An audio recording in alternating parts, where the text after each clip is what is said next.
Taste the Daily. திரு கார்த்திகன், இன்றைய நிலையில் எந்த கட்சிகள் முழுவதுமாக தயாராக இருக்கிறாங்க, எந்த கட்சிகள் தயாராகி கொண்டிருக்கிறார்கள் தேர்தல் களத்துக்கு? இல்லை, எல்லா கட்சிகளும் என்னை பொறுத்தவரை தேர்தலுக்கு தயாராக தான் இருப்பாங்க. ஏன்னா அவங்க எக்ஸ்பெக்ட் பண்ணியிருப்பாங்க, ஆன்டிசிபேட் பண்ணி தான் இருப்பாங்க. தேர்தலுக்கு இப்போ இதை விட கம்மியாகவே வந்து டைம் கொடுத்துருந்தா கூட எல்லா கட்சியும் ஃபேஸ் பண்ணி தான் ஆகணும். அதனால் இது இவங்களால் தீர்மானிக்க முடியுது. பாஜகவோட கன்வீனியன்ஸ்க்கு தான் இதெல்லாம் இது ஆப்ரேட் ஆகுதுன்றது எல்லாத்துக்கும் தெரியும்.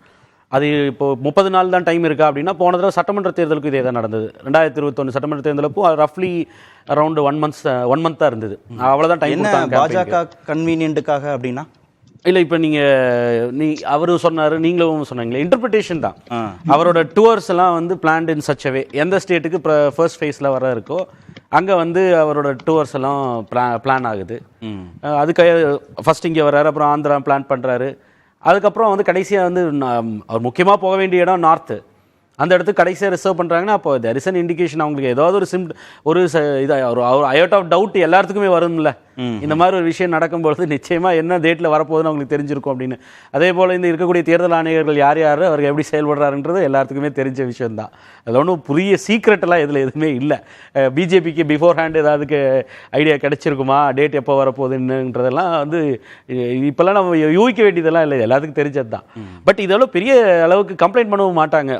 நீங்கள் மேபி இப்போ நம்ம பேசக்கூடிய விஷயங்களை ஒரு நாட்களுக்கு அரசியல் கட்சிகள் பேசுவாங்க. திமுக கூட்டணி முழுமையாக தயாராகிடுச்சு. ஆமாம். அதிமுக கூட்டணி பாஜக கூட்டணி இன்னும் முழு வடிவத்துக்கு வரல இல்லையா? அதாவது அது டிஃப்ரெண்ட். நீங்க எலெக்ஷன் ப்ரிப்பேர்னஸ் சொல்றது, தேர்தல் வந்து இந்த 30 நாள் டைம் கொடுக்காம இன்னும் 5 நாள் குறைச்சி வச்சிருந்தாலும் அவங்க தே வில் கோ, என்ன சொல்றது, ஆல் ஸ்டீம், அதாவது போகத்தான் செய்வாங்க.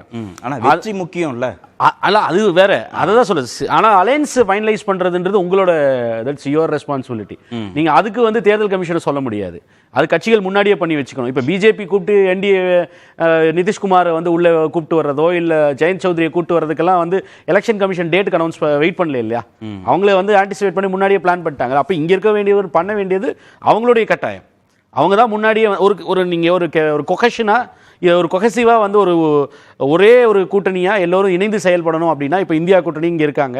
2019 அவங்க இணைந்து பயணிக்கிறதுனால அவங்களுக்கு இயல்பாகவே ஒரு அட்வான்டேஜ் இருக்கு. தொகுதி பங்கீட்டு தான் கொஞ்சம் சிக்கல் இருந்தது. அது எவ்வளோ நீங்கள் 15 வருஷம் கூட்டணி வச்சிருந்தா கூட தொகுதி பங்கீடுன்னு வரும்போது, எண்ணிக்கைன்னு வரும்போது, எந்த தொகுதின்னு முடிவு செய்யும் போது கருத்து வேறுபாடு வரத்தான் செய்யும். அப்போ அதெல்லாம் வந்து நீங்கள் ஒன்றும் பண்ண முடியாது. அது நீங்கள் எனக்கே ஜெனரல் தொகுதி கொடுக்கல, இல்லை ஒரு சீட் கம்மியாக கொடுத்தீங்க, இது எல்லாமே வந்து பெரிய ஆச்சரியப்படுறதுக்கு ஒன்றும் இல்லை. அப்போது அது ரெண்டாவது, நீங்கள் அது எவ்வளோ கொகசிவ் அலையன்ஸ் இருந்தாலும் வரும்.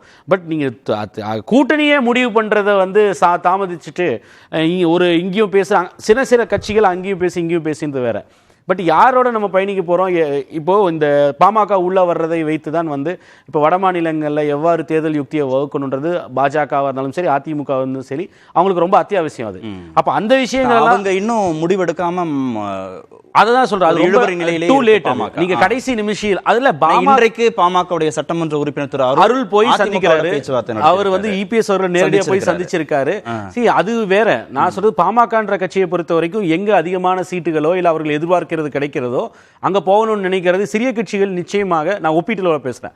அதிமுகவோட ஒப்பிடும்போது இவங்க சிறிய கட்சிகள் தான். பாஜக இப்போ வந்து இன்னொரு கூட்டணியை தலைமை எடுத்து நடத்துறேன்னு சொல்லுது. அப்ப எங்க வந்து தங்களுக்கு வந்து இணக்கமாக இல்லைன்னா தங்களுக்கு எதிர்பார்க்கக்கூடிய பேரம் படியுதோ அங்க போகணும்னு நினைக்கிறத வந்து அவங்களுக்கு ஒரு எல்போ ரூம் இருக்கும். அப்ப நெகோசியேஷன்ல அவங்க ஒரு ஹார்ட் பார்கெயின் காத்திருக்காங்க நம்ம கூட்டணிக்காக. அப்ப இரண்டு பக்கமும் நீங்க ஒரு பேரத்தை வந்து எங்க அதிகமா படிய வைக்க முடியும்ன்றத அவங்க நிச்சயமாக பேர பேச தான் செய்வாங்க.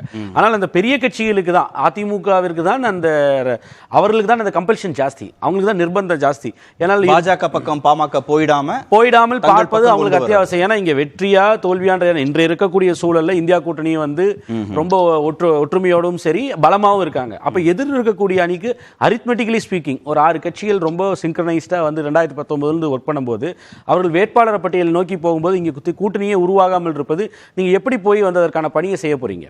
அப்போ வந்து ஒரு பாஜகவோட போயிருமா அதிமுகவோட போயிடுமான்னு செல்லக்கூடிய நிலையில் இருக்கும் பொழுது நீங்க களப்பணி எப்படி செய்வாங்க? இப்போ நீங்க நாம் நண்பர்களோட பேசும்போது அந்த கட்சிகளை தெரிஞ்சுக்கிறது, அதிமுகவோடு வந்துருன்ற நிலையில வந்து பாமகவினுடைய 2ஆம் கட்ட தலைவர்களோ இல்ல அதில் இருக்கக்கூடிய கீழ்மட்டத்தில் இருக்கக்கூடிய தொண்டர்களோ அதிமுகவோட அங்க இருக்கக்கூடிய அவர்களுடைய கலீக்ஸ் இருக்காங்கல்ல, அதிமுக கலீக்ஸோட பேசிட்டு கவுண்டர் பார்ட்ஸோட பேசிட்டு அந்த வேலையெல்லாம் செஞ்சுக்கிட்டு இருந்தாங்க.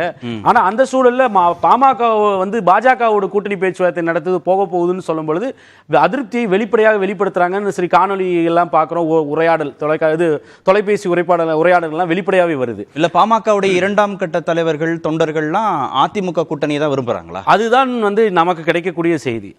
அதிமுகவோட இன்ஃபேக்ட் வந்து நீங்க லாஜிக்கலி ஸ்பீக்கிங் அதுதான் சரியா இருக்கும். நீங்க பாமக வலுவாக இருக்கக்கூடிய பகுதிகளில் அதிமுகவிற்கு நிச்சயமாக பலம் இருக்கு. நான் ஒப்பீட்டு அளவில் சொல்றேன். பாஜகவோடு ஒப்பிடும் பொழுது அதிமுக நிச்சயமா அங்க பலம் வாய்ந்த கட்சி. பாமக செல்வாக்காக இருக்கக்கூடிய அந்த 10 வாக்கு வங்கி அதிகமா இருக்கு. வாக்கு வங்கி அதிகம். அவர்கள் வந்து ஆர்கனைசேஷனல் ஸ்ட்ரென்த் இருக்கு.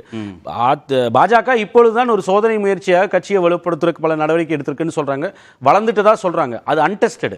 ஆனா ஆல்ரெடி டெஸ்டட் வந்து அதிமுகன்ற கட்சி ஆர்கனைசேஷன்லயும் வந்து இந்த திமுக அதிமுக 2 கட்சிகளுக்கு தான் செல்வாக்கு இருக்கு. அதுல ஒரு பக்கம் பாமகவால போகவே முடியாது. அப்ப இன்னொரு கூட்டணியில் இருக்கக்கூடிய அதிமுக தான் செல்வாக்காக இருக்கும் பொழுது அங்க இணைந்து பயணித்தால் வந்து நீங்க வெற்றி வாய்ப்புகளோ இல்ல ஒரு டஃப் ஃபைட் கொடுக்கலாம்.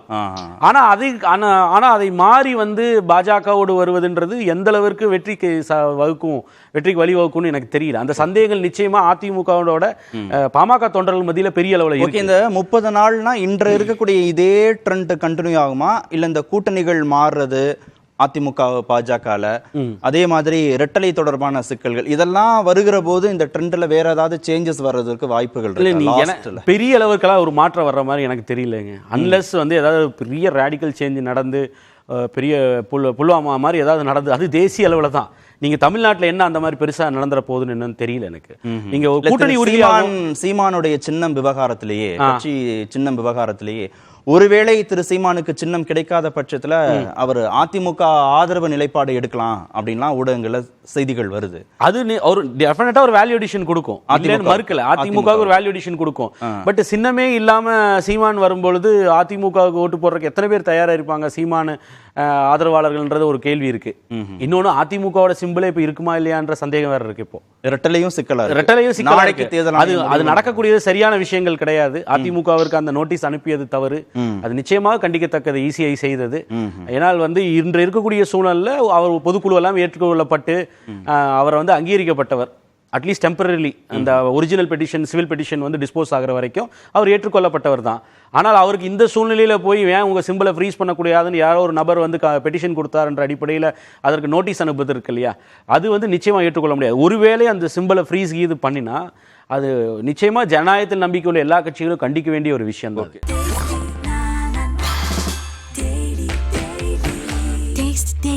Taste the Daily.